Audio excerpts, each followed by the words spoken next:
Greetings, my fellow hunters, and welcome again. Today, I'll be hunting game far more dangerous than beasts. That will be demons. So, today, I'll be reviewing Demon Slayer, the popular anime that came out a few years ago, but I sadly couldn't watch when it came out because it's not available here. So, as I always say, my hunter, let the hunt begin. The story of Demon Slayer is quite simple. It's not the most complicated plot in the world. Quite the contrary. It's very, very simple, but its simplicity actually helps it deeply. For example, the story follows the hero Tanjiro, a young country boy who lived in the countryside peacefully with his family until one day his family was slaughtered and his sister Nezuko, who he thought was dead, turned into a demon. Now, out of compassion and the drive, he is out to become a demon slayer in order to find a cure for his sister and hand down the demon Muzan and his 12 Kizuki demons, the most powerful demons, second only to him. They're basically powerful demons that are just enhanced by Mizu's or Muzan's blood, and so that reason they're very dangerous compared to normal demons, hence why normal demon slayers can't hunt them down. But the simplicity of the story really builds a framework, because unlike other complicated stories where it's just a headache to understand, this one is simple, easy, and fun to enjoy, and plus it has great characters that complement the story very well. Of course, I'll get into that in a minute. What I'm trying to say is that the story is simple for anyone to get along. It's fun. It's heartwarming. It has so many heartbreaking moments as well.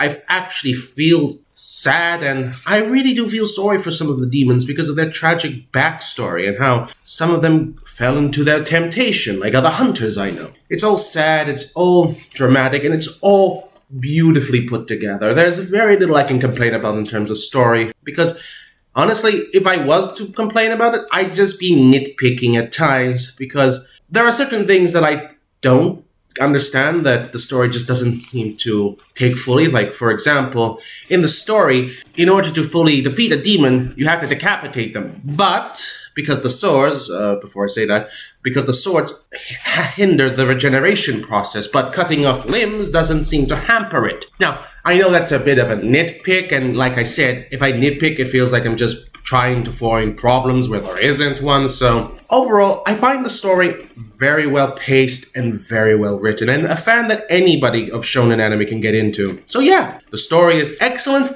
and I like the characters as well, as I said before. Speaking of which, there are many characters in this story. All of them, I would say, very well written, and all have backstories and tragic events in their past that made them who they are. And to say, unlike other series that just, I don't know, make it so dark that it's almost funny. I'm not saying it's funny, but it's just more comedic than, like, how I would say in, say, Demon Slayers, because they've all had a bad, tragic story, which made them who they are. And I feel like it gives them motivation, it gives them a purpose, it strengthens their resolves, and I love it.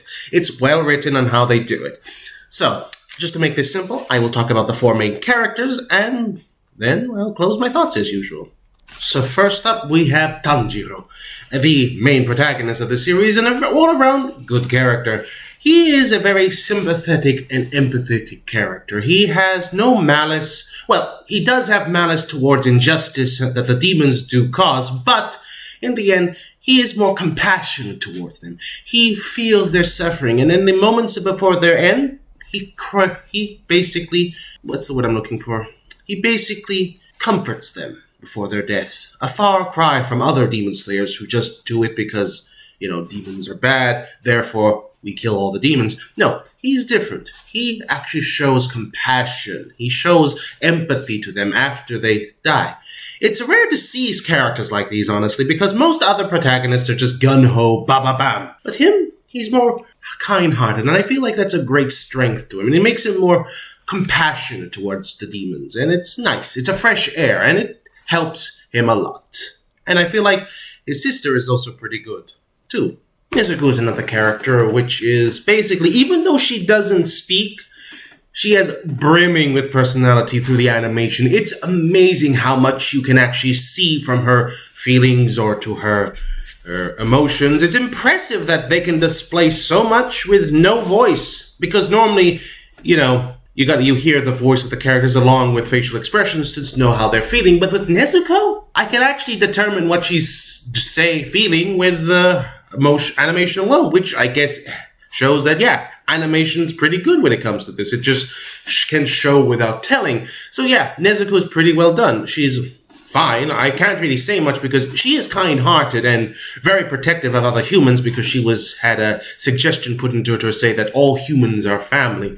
So she sees humans as family and demons as not enemies. But she does meet a couple of demons that are very kind and compassionate, and she sees them as family because they are more human in their emotions than, say, an average demon. So it's very nice. She's well done and animated really well, but I'll save that for the animation. However, there is one character that I really don't like, and yet people like him. Next we have, what was his name? Hang on, let me check my journal. Zenitsu. I have not much positive to say about this, that he's basically the whiny, complainy person that just thinks he's gonna die any second now and just complains about it every chance he gets. He's also a bit of he really wants to get the girls, you know what I mean? He wants to get married before he dies, and he just complains and cries constantly about it. And it can get so frustrating half of the time, but he complains about everything. And people say, I complain about everything. Man, he makes me look like a civilized person, but yes, he does have his moments where he can grow a backbone and he does some awesome thing. He is annoying, and I groaned whenever he was on screen, which was about 80% of the time. Zenitsu was it's difficult for me to recommend anything good about him, but he is fine in a lot of sense. He has got his own arc and his own reasons for doing this, but overall, I find him more annoying. Oh, God. Next, we have the final member of the Demon Slayer crew. And finally, as I said, we have Inosuke, a character I surprisingly like. He's quite entertaining in a lot of ways, in the sense that he's just so brimming with personality, and he's a good boy, basically. That's all I can say. Yeah, he's a good boy. He's entertaining in a lot of ways. Yeah, he's a bit on the hard head, and he doesn't understand civilized etiquette, but overall, I think that gives him a certain charm. Sure, he's brash and rushes into things, but that's what he knows. He was raised in the wild, so obviously he's going to be not so, how do I put it, rational when it comes to things. He's got his own sense of, how do I put this? He's got his own style in a lot of ways, and he's got a lot of charm, like I said. It's hard for me to put anything more than this, considering the fact that he likes just to pick a fight whenever he can, and he realizes that, yeah, he thinks he can do whatever Tanjiro can do, so he tries to outdo him every time, tries to antagonize him, but Tanjiro is such a kind-hearted character that I'd say it's basically impossible to anger him in normal things. Except if you're demon-eating people, but again, this is more Inosuke than Tanjiro. But anyway, like I said, he's a well-done character, and actually one of my personal favorites, so yeah, I kind of enjoy him. And for my final thoughts on the characters, they're all good, in my opinion. Well, except one, but I'm not going to talk about him. Basically, yeah, they're all good. They're all well-written and all well-realized. They all have their own motivations and all their own reasons for what they're doing. Some of them do it for fame and glory. Some of them do it for revenge. And some of them do it for their own personal reasons that the show hasn't explained yet. But overall, yeah, they were well-written and well-utilized. Had the characters been boring, I wouldn't have been so positive about the story because otherwise the story would be bland. But now, I can say with confidence that these characters are the best aspect of this story. Yes, it is the best aspect. In fact, the characters I did talk about just enhance and enrichen it so much it's enjoyable. But yeah, that's my thoughts, Hunters. Let me know what you think about the characters. But anyway, as much as I'm gushing about the characters, I have the animation to gush about next too. The animation is fantastic. It is definitely up there with some of the best animation I've seen in a while. My goodness. And I asked a friend who's actually read the manga, and he said it's exactly as if they ripped the manga and animated it. It is fantastically well animated, and props to the animation studio that did this. And I could look it up, but I'm busy right now. But anyway, yeah, this is the best animated Shonen Jump anime I've seen second only to My Hero Academia, if I'm gonna be honest. My Hero has some great animation as well, and I feel like this probably, forget what I stated, I think it outdoes My Hero in quite a lot of aspects. The water animations for the attacks were fantastic, and a lot of other animations for the attacks were fabulously done. It had a lot of, how do I put this? Okay, it had character to it, and shows the unique fighting styles of each of the characters. And I feel like, yeah, it does an excellent job of showing, well, it's expressive. Heck, it's so expressive that it's actually pretty good. And I enjoyed everything. And speaking of everything, next we have the music.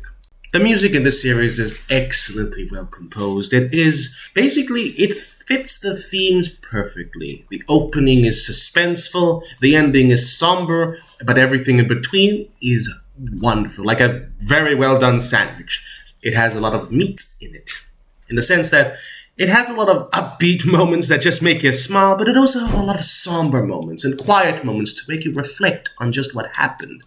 After a demon slice, there's a sad music that plays to show the tragic events that had happened. It's all so magically put together. It's almost if the great ones did it themselves. It's so somberly well done, and it's really hard for me to find much to complain about the music. It's so well done, and it's so memorable that I enjoy it every time I listen to it. Simply perfect, in my opinion. So, my final thoughts for Demon Slayer. Do I really need to say it? Have you skipped ahead or something? Go watch it. It's definitely one of the better series. I really wished I reviewed when it first came out. But sadly, I didn't exist, and B, I don't have it in my country, so it's impossible for me to review it. But I was able to view it thanks to a friend who actually was able to stream it on my Discord, and it was no problem. It was a great help to me. So yeah, I think go watch it. It's one of the better shonen series I've seen in quite a while, and it's quite enjoyable. And I really wish when I made my top 10, I did watch Demon Slayers, because I would have put Tanjiro at number 2. That's just me. Anyway, my hunters, thank you for watching this. It's always a pleasure. Like, subscribe, and follow me down on my Discord and Twitter. As it helps, comment.